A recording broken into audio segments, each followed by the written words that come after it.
Un saludo a todas las audiencias del Espectador y a las personas que nos siguen a través de las redes sociales. Hoy estamos con un nuevo episodio de Entrevistas del Espectador con el representante Hernán Cadavid, representante a la Cámara por Antioquia del Centro Democrático.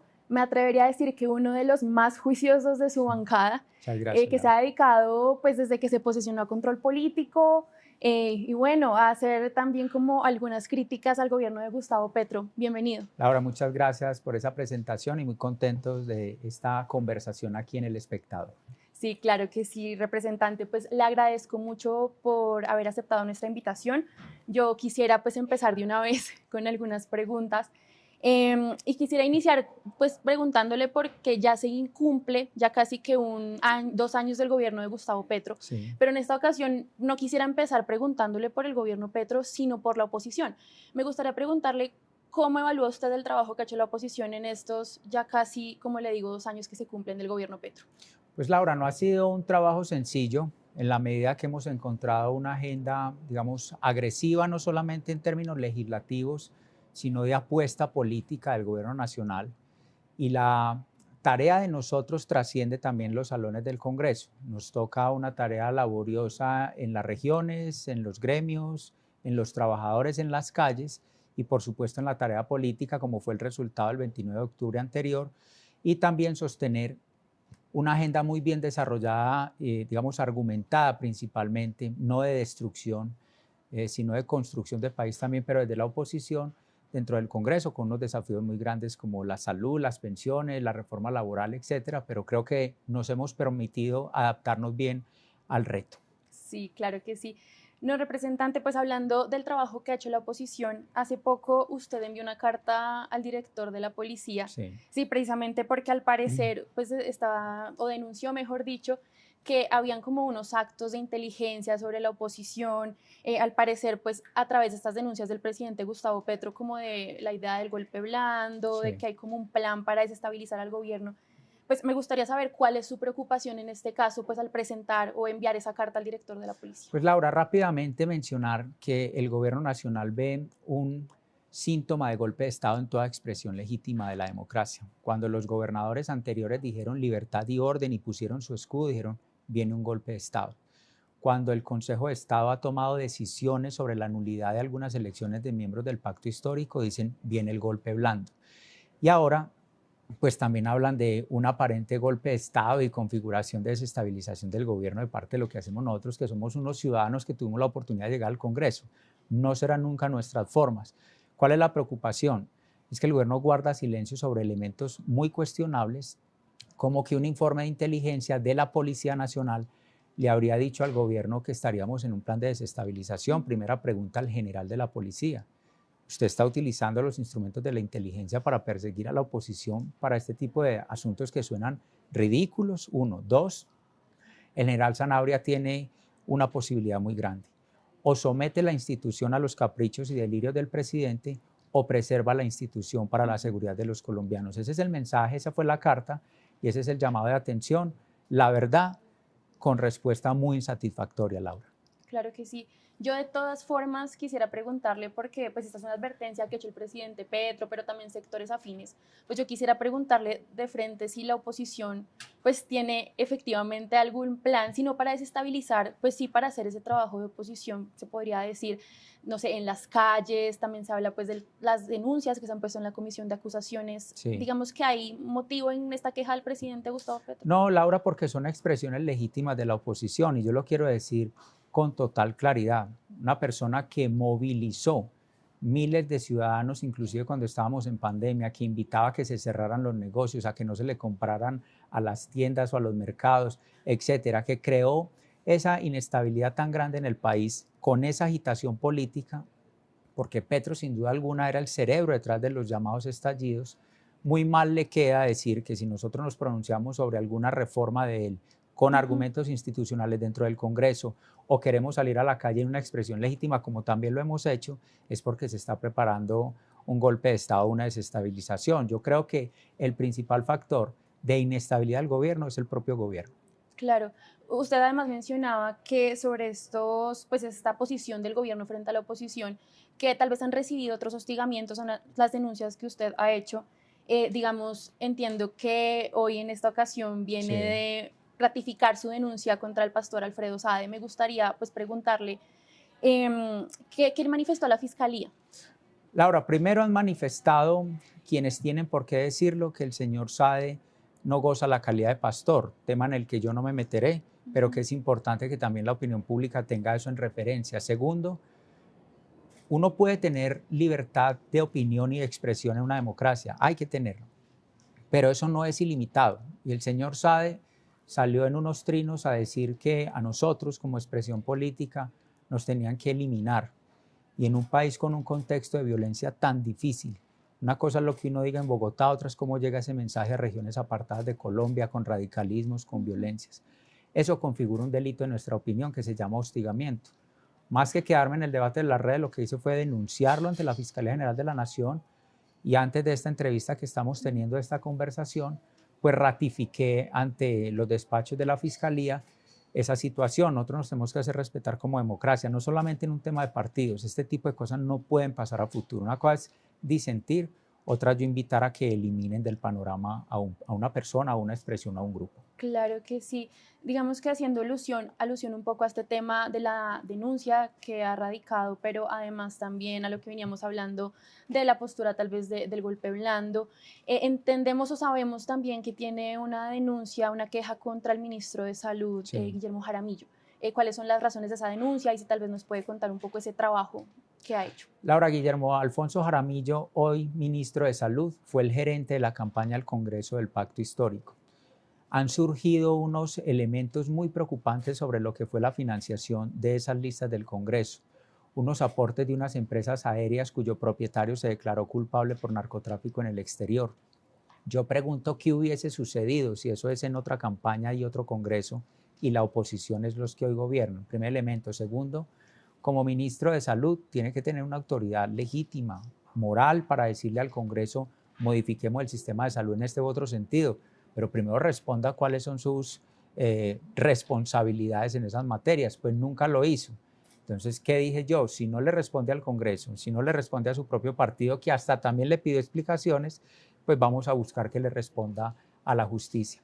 Y por eso presentamos con todo sustento probatorio esa denuncia. Estamos a la espera que libremente se desarrolle la investigación. Claro, respecto a esas pruebas, ese sustento probatorio del que me habla, esto quiere decir que, digamos, desde la oposición ustedes encuentran mérito de todas maneras para que haya una investigación contra la campaña del presidente Gustavo Petro. Pues en este caso puntual de Guillermo Alfonso Jaramillo, el debate hoy es muy amplio sobre la violación de los topes de la campaña presidencial, pero se ha dejado, digamos, pasar por desapercibido los topes de la campaña del Congreso, que son dos momentos, pero un mismo fenómeno. FECODE y la financiación a la campaña, lo que pasó en la región norte con Nicolás Petro, etcétera, etcétera. Pero en este caso concreto del señor Jaramillo, pues es una persona que evade cualquier respuesta. Es que no dice un sí o un no, o si creo, no hubo nada, pero es que inclusive el mismo pacto histórico, en algún momento 2, 3 congresistas de alguna relevancia le dijeron conteste, no lo hizo. Pero a la vez es el que le dice al país que tenemos que desmontar el sistema de salud. Yo creo que las dos cosas no cuadran, tiene que tener una legitimidad para estar diciéndole al país que va a hacer ese tipo de modificación y responderle por lo menos a la opinión pública. Claro. Representante, aprovechando que, como lo decía en esta conversación, usted viene de la Fiscalía, pues me gustaría preguntarle por la elección de fiscal y la terna que presentó el presidente Gustavo Petro. Se ha dicho también que la Corte se ha demorado un poco en la elección de fiscal. Me gustaría saber usted qué piensa de eso, si cree que los tiempos van bien, que la elección de fiscal se ha desarrollado de forma adecuada y pues qué espera usted de esa decisión. Laura, ¿yo qué pienso? Primero, es que la institucionalidad, especialmente quien tiene la titularidad de la acción penal, no debería tener, digamos, este tipo de presiones. 1. 2. Sobre las personas que se están como candidatas en la terna, evitaría hacer cualquier pronunciamiento por una razón, porque yo personalmente no tengo ningún elemento contra alguna de esas personas. No tengo, y si lo tuviera lo expresaba, no lo tengo y tendrán la capacidad de estar y administrar la fiscalía como debe ser. Pero tercero, hay que distinguir un tema. Una cosa son los tiempos del presidente, habiendo enviado una terna 4 o 5 meses antes, y otra cosa muy distinta son los tiempos de la Corte. Nosotros en Antioquia tenemos un dicho y dice uno que no por levantarse más temprano amanece más rápido. No, aquí no por haber enviado la terna 5 meses antes, se tuvo que haber elegido la fiscal con 5 meses de anticipación. Creo que la Corte Suprema apenas pudo reunirse en su primera sala estos días recientes, apenas determinó su presidencia y va a empezar a deliberar sobre el asunto. Es decir, que yo creo que está en términos normales y yo sí creo que hacen muy mal quienes quieren ejercer una presión indebida y casi chantajista en algunos sectores de la opinión pública sobre la elección de la próxima fiscal. Claro. A propósito de la elección de la que será la próxima fiscal, pues hay casos que al interior de la fiscalía son muy importantes, como el caso del hijo del presidente Nicolás Petro, pero también está el caso pues, del expresidente Álvaro Uribe, del que usted en alguna vez oportunidad hizo parte de su unidad de trabajo legislativo. ¿Qué espera usted de esa próxima fiscalía? Y si tal vez nos puede hablar también de pues, cómo evalúa la fiscalía de Barbosa. Pues empiezo por lo primero, y es, ¿qué espera uno? No injerencia y no presiones indebidas. Quien está investigando hoy al hijo del presidente de la República no es Francisco Barbosa funcionalmente. Él es el fiscal general, pero la investigación la lleva un fiscal de apellido Burgos. Entendemos, ¿no? ¿Qué va a pasar con los casos o con el caso del presidente Álvaro Uribe y el desarrollo sobre si la preclusión o no? Dejar actuar a los fiscales que hayan designado. ¿Qué es lo preocupante? Que se esté pensando en un afán de una nueva fiscalía para empezar a hacer modificaciones de fiscal en cada uno de los casos. Eso ya mandaría un mensaje de alerta. Me explico, sí, llega una nueva fiscal y una de sus primeras decisiones es remover de la investigación al fiscal Burgos que investiga a Nicolás Petro. Yo creo que hay un indicio de interferencia que no deberíamos aceptar. Y lo mismo en cada uno de los otros procesos en el país. Entonces, ¿qué se espera? Que dejen trabajar en libertad a esos fiscales que vienen desarrollando las investigaciones para liberarlos de cualquier presión. Claro que sí, representante. Yo quiero ir ahora al Congreso. Sí, estamos acá hablando como de temas de país, temas de coyuntura que sé que le interesan a las audiencias, pero pues ahora se vienen reformas en la Cámara, viene la reforma laboral que seguramente pase a la plenaria. También está la reforma a la salud que ya se discutió en la Cámara, pero que sigue al Senado. ¿Usted le ve futuro a esas reformas? ¿Cómo ve el trámite que le ha dado el gobierno a cada uno de esos textos? Pues yo veo un trámite muy mal llevado, en el sentido que el gobierno propio ha creado un gran trancón legislativo, ha juntado todos los proyectos para debatir y el país, digamos, ha recibido una gran incertidumbre política. Laura, estos días veía unos resultados sobre mediciones con los empresarios sobre qué era lo que más les preocupaba para hacer negocios o para hacer algún grado de inversión o para contratar nuevo personal. No era la tasa de cambio, no era la tasa de interés, no era el clima económico, era la incertidumbre política derivada de este tipo de manejos que está dando el gobierno a las reformas. ¿Por qué? Porque un empresario pequeño, grande o mediano no sabe qué va a suceder con su empresa, no sabe cuántas obligaciones nuevas tendrá que cargar, no sabe qué va a pasar con su sistema de salud. Esa incertidumbre que nos lleva aún más de un año ha ido teniendo un efecto muy difícil en el país. Esa es la primera preocupación. Segundo, yo ya no sé qué pueda pasar en el Congreso. Y alguien diría, pero usted congresista, ¿cómo me va a decir eso?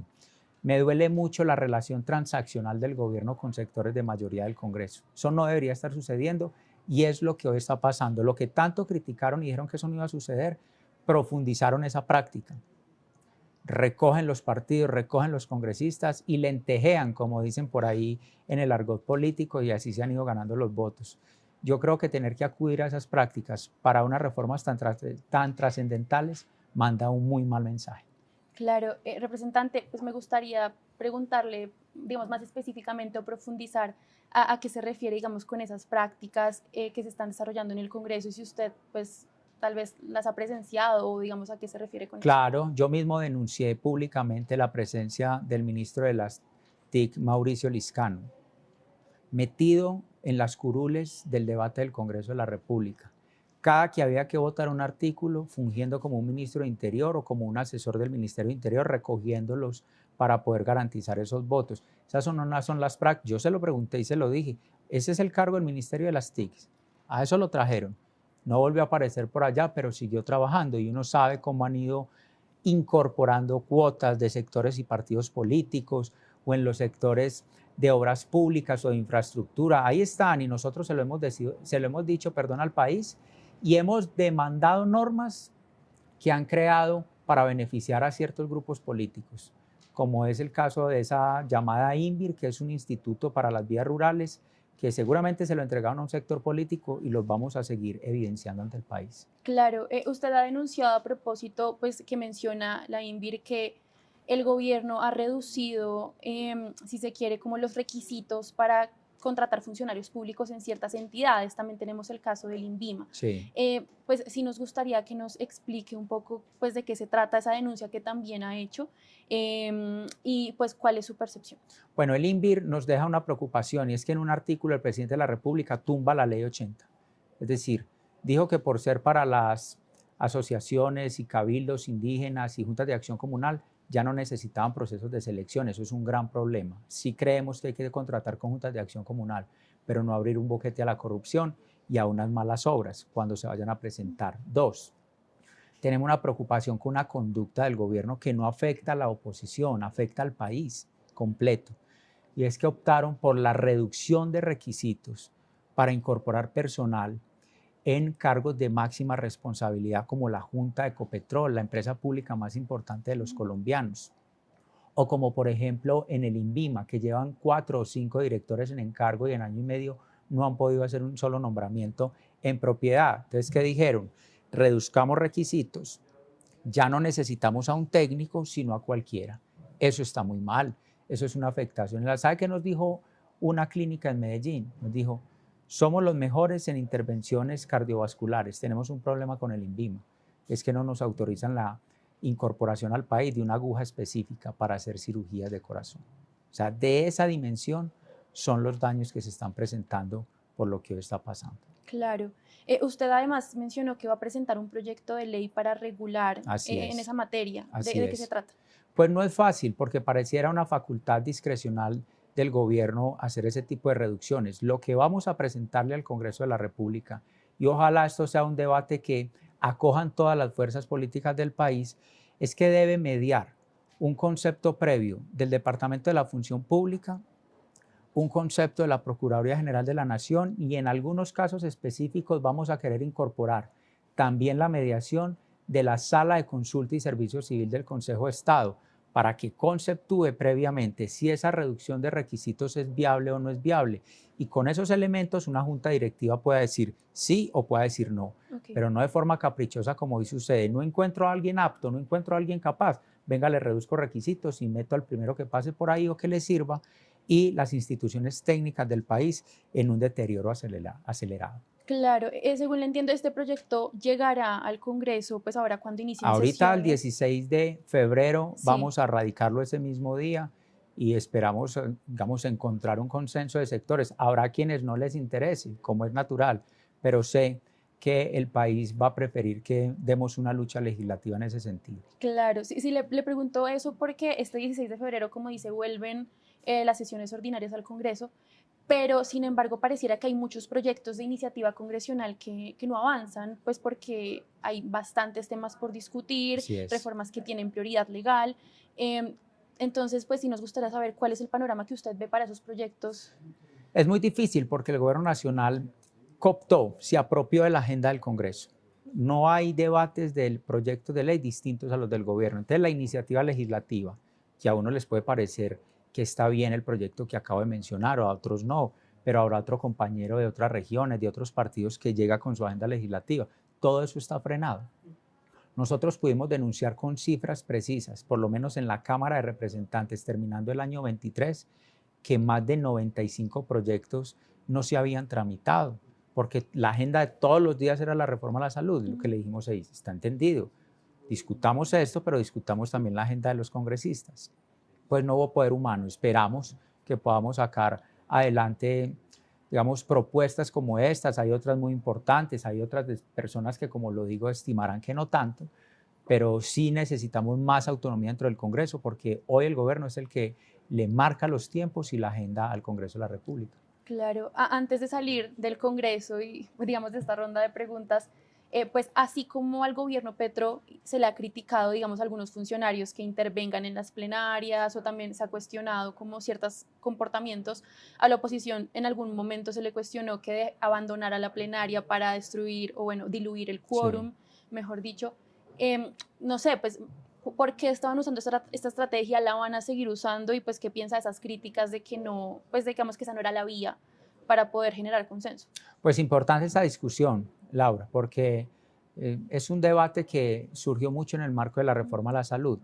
Digamos, los llamados a conformar mayorías no somos la oposición, sino las mayorías del gobierno. Primer punto. Segundo, la Corte Constitucional zanjó ese debate y le dijo, ustedes son una minoría política, independiente del partido. Hoy somos nosotros, podrá ser otro en otro momento.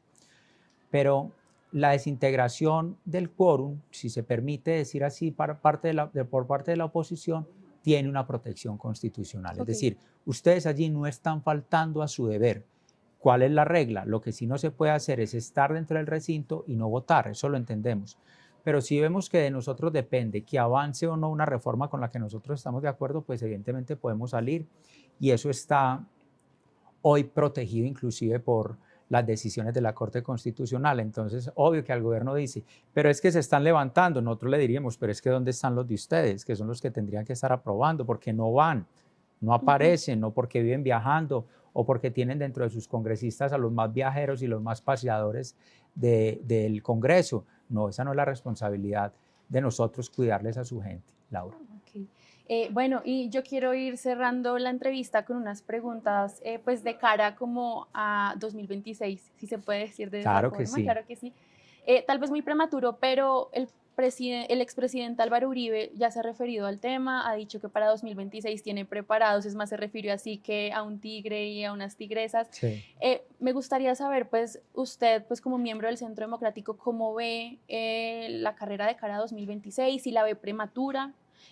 Si tal vez hay algún nombre que suene. Bueno, prematuro no, porque necesitamos alistar todos los escenarios para salir de un mal gobierno, en nuestra opinión. Y eso implica organización, y esa organización nunca es tarde para organizarse. Primer tema. El segundo, hay unos nombres, compañeros del Congreso, que han hecho una manifestación y dicen, yo quiero ser precandidato presidencial. Por supuesto hay que respetarlos, acompañarlos en cada uno de esos procesos. Sí creo que hay que pensar que no se trata solamente de tener candidato presidencial, sino de ganar la presidencia. Y eso implicará que en la medida que haya que ir tomando decisiones sobre quién se vaya viabilizando, tendremos que hacerlo, y no al todo por el todo, sino en un gobierno que nos permita reincorporarnos para ejercer bien, para responder bien y para corregir lo que creemos que va mal. Claro, claro, es que de igual forma el presidente Petro también ha dicho que espera que en 2026 pues haya una propuesta que pueda darle continuidad al gobierno pues que en este momento lidera. Lo que pasa es que ese sí me llama mucho la atención, Laura, porque lo acabamos de hablar. Lleva año y medio y no ha podido nombrar al director de INVIMA. Ha hecho 67 cambios en 27 viceministerios. No ha podido estabilizar un gabinete y ya está pensando en la campaña presidencial. Uno le diría al presidente, con todo respeto, gobierne y concéntrese, que todavía le quedan unos años, pero está dedicado a la campaña política, que es donde yo siento que él se siente cómodo. Pareciera que de presidente no, de candidato sí. Claro, claro. No, y yo precisamente menciono esto en la conversación porque entonces de cara a 2026 y a la evaluación que supongo que usted hace del gobierno, que no debe ser muy positiva, ¿cree que hay posibilidad de que en ese momento vuelva a llegar un gobierno, si se quiere, de centro, centro-derecha o derecha? Pues es probable, por lo menos distinto a lo que hoy existe. Porque yo siento que, por ejemplo, el 29 de octubre que acaba de pasar fue la primera vuelta presidencial del 26 y el mensaje quedó muy claro, muy contundente, en donde, por decir uno o dos no más aliados del gobierno, terminaron ganando algún poder local. De resto, ciudades principales, intermedias, departamentos del país, la mayoría de ellos todos lejanos a la tesis o al pensamiento del gobierno actual, y ahí están los hechos. Claro, ahora que menciona a los gobiernos locales, pues me gustaría preguntarle cómo le fue al Centro Democrático, pero no solo eso, porque usted pues viene de la bancada de Antioquia, sí, y allá quedaron dos, digamos que líderes muy afines al Centro Democrático, Andrés Julián Rendón en Antioquia, sí, y Federico Gutiérrez en Medellín. ¿Qué piensa de esa dupla? De todas formas, ¿hará control político? ¿cuál será su acción? Maravilloso. La primera responsabilidad de nosotros es que les vaya no bien, les tiene que ir excelente.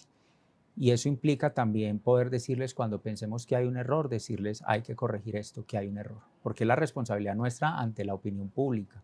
Primero. Segundo, magnífico que hayan llegado ellos dos, por fin se vuelven a sentar a conversar de temas de región para resolver aspectos como la negación de las obras por parte del Gobierno Nacional de la finalización de vías, o el Metro de Medellín, o Hidroituango, o el Tren del Río, todos esos proyectos específicos de región. Hoy hay una conversación fluida entre el gobernador Andrés Julián y Federico Gutiérrez, alcalde. Queremos que les vaya bien y especialmente la recuperación de Medellín, porque Quintero fue como cuando pasa un tsunami de destrucción.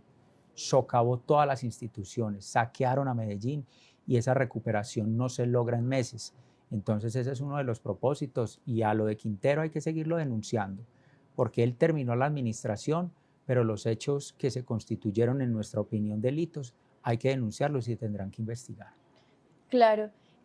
¿Cómo evalúa, pues acaban de llegar los gobiernos, pero cuál es el ambiente quizá que usted ve entre los gobiernos locales, en este caso pues Antioquia y Medellín, y si se quiere pues también el resto del país, con el gobierno nacional, el de Gustavo Petro? Sobre todo cuando pues de por medio también hay recursos, infraestructura, hay un montón de temas y digamos acaba de también de ocurrir pues un desastre nacional en el que tuvo que intervenir tanto gobiernos locales como gobierno nacional, como fue los incendios forestales. ¿Cómo ve usted esa comunicación? Laura, es problemático porque esto es un país muy centralista. La mayor concentración de inversión está evidentemente en el nivel central. Preocupa mucho la conducta del presidente, que haya tomado la actitud, en mi opinión, inmadura de segmentar quiénes están conmigo y quiénes no. Entonces, primero hizo una reunión en Palacio con los que él dice que se identifican con su proyecto y luego le dio un tratamiento de segunda o tercera a alcaldes y gobernadores que no compaginan con él ideológicamente, pero son mandatarios, eso lo tiene que entender un presidente. Este no lo entendió. Entonces ya segmentó, ya dividió, ustedes sí, ustedes no. Primer error. Segundo, pensamos que está jugando a seguir haciendo política, está jugando a qué inversión se entrega, está jugando a qué inversión se controla o no se controla, está jugando a decir que, por ejemplo, las vías 4G, que son un desarrollo para la infraestructura y la competitividad, dice que son vías para que viajen los riquitos. Entonces nos preocupa mucho ese tipo de relacionamiento. Me preocupa mucho haber escuchado, por ejemplo, al alcalde de Bucaramanga, doctor Beltrán, decir hace pocos días: yo no conozco al presidente. Otro alcalde, que creo que fue el de Medellín, dijo: a mí no me ha llamado. Lo que pasó con Galán, recién electo alcalde de Bogotá, dijo: el presidente a mí nunca me buscó, no me llamó. Yo no creo que sean conductas que le sirvan a alguien que buscó la presidencia por mucho tiempo para decir ayudar a las regiones. Esa no es la conducta de un presidente de regiones. Claro, precisamente desde Antioquia surgió una discusión que propuso el gobernador sobre quizá también cómo modificar la ley para de alguna forma darle más descentralización a las regiones. Sin embargo, personajes también desde el Congreso como Humberto de la Calle mencionaron que pues esto no era, digamos, el camino. Pues usted qué piensa de cara a que tal vez otros municipios o departamentos que no tienen como la misma capacidad de inversión o de ingresos puedan quedar pues mucho más limitados? Pues Laura, lo primero es que hay que encontrar una fórmula que fortalezca regiones pero que no afecte a otras. Es decir, la ganancia de unas no puede ser el detrimento de otras. Ese es digamos, un objetivo que hay que tener muy claro. Dos, claro que hay que buscar mayor descentralización, no solamente en términos de recursos. Déjeme ponerle solamente dos ejemplos o uno muy puntual. Antioquia venía adelantando una tarea juiciosa en términos de gestión minera.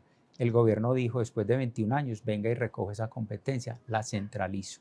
Es decir, centralizando también competencias administrativas. Es decir, que personas que estaban en las regiones mineras de Antioquia, que antes solamente acudían a la gobernación de Antioquia a adelantar un trámite, ahora tienen que pensar en venir a Bogotá a adelantar un trámite. ¿Qué es eso sino centralismo?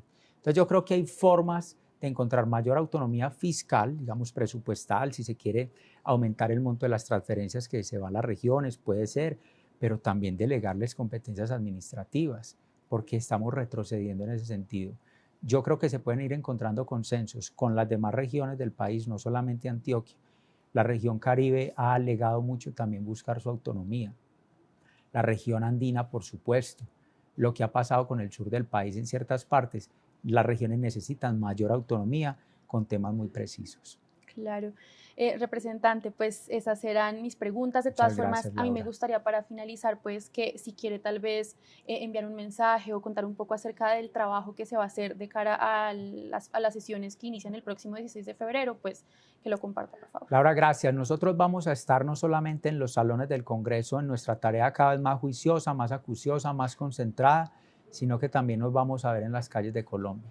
Esto necesita una combinación de conversación con la ciudadanía, con los estudiantes, con los trabajadores, con las expresiones legítimas de la ciudad, del país, pero también, por supuesto, no abandonar el rigor legislativo. Combinar esos dos elementos va a ser nuestra tarea este 2024 y ahí nos estaremos viendo permanentemente. Claro, quisiera hacer una última anotación. Eso quiere decir que a pesar de las denuncias que ha hecho, de todas formas la oposición piensa salir a las calles. No sé si para desestabilizar el gobierno, pero sí para... No, para hacer un reclamo legítimo como lo hemos hecho.